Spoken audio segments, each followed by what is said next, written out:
Cruise ship has rescued 6 Cuban migrants stranded at sea on a makeshift raft. This video appears to show them using pot lids to paddle towards the ship, which was bound for Mexico.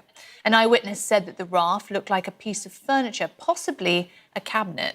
So just when we thought we've seen it all, the cruise ship industry never ceases to amaze us.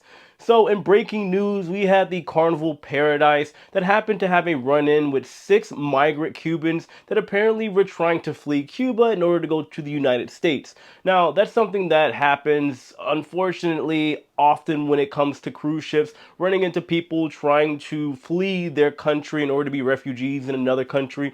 However, what is a little strange with this one is that according to eyewitnesses, the migrants that were trying to flee Cuba were trying to do so in what appears to be a cabinet or some kind of furniture. It's also been reported that they had styrofoam around the cabinet in order to make it float, and they were using your regular cooking and kitchen pots as paddles and some kind of fabric in order to sail. Carnival Cruise Line did, of course, offer aid to the 6 migrants that needed help. They welcomed them on board, gave them a medical checkup, food, shelter, everything they needed. And then once the Carnival Paradise arrived over in Cozumel, Mexico, the 6 migrants were turned over to the Mexican authorities, where they will probably be questioned and unfortunately sent back over to Cuba. That's just how these things unfortunately go. Now, Carnival did, by law, have to technically rescue these 6 migrants according to a maritime law, meaning if there is a ship, or in this case, a piece of furniture, or a cabinet that's in distress, the vessel that is able to help must also aid them. I recently had something like this take place on my recent sailing on board the Valiant Lady. However, regardless of the scenario, it is nice to see a cruise line step up in a time in need and assist those who actually need some help. Now, there have been reports of an increasing amount of Cubans fleeing Cuba in order to go to the United States in order to seek refuge.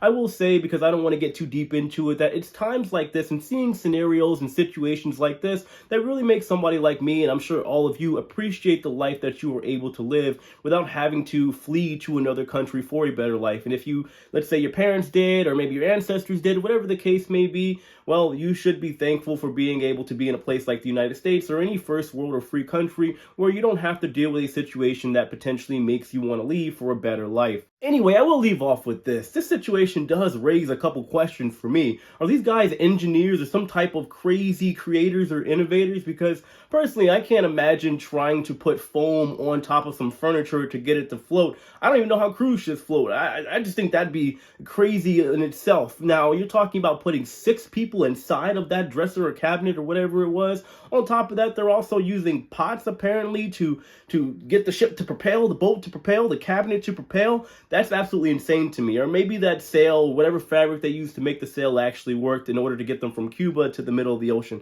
Either way, it's a real head scratcher. Let me know your thoughts on this in the comment section below. Moving on, we got a couple more updates. As the COVID-19 rules, regulations, and policies start to kind of recede, and we go back to some idea of normal cruising, we got 3 major cruise lines that are making changes to their testing requirements. Well, more changes. So we have Carnival, Royal Caribbean, and its sister company, Celebrity Cruises, that come out and announce that for Carnival, starting on September 6th, you can now take a self-administered COVID test in order to sail, even if you are unvaccinated. For Royal Caribbean, it's going to be on September 5th. Carnival has also put out the caveat that the cruise has to be 15 days or shorter for that to apply. Otherwise, you have to take a self-administered test, which you also have to have a medical professional that is actually visually seeing you take the test in order for you to sail moving forward. This new ruling, of course, is not across the board. If you are sailing to Bermuda, for example, or Canada, in and out of these places, all the other COVID rules and policies are definitely still in effect. So I would say that if you're going to sail to or from any of these places, make sure, of course, you check out the local regulations in order to sail safely and to, well, obviously make sure you can just sail in general.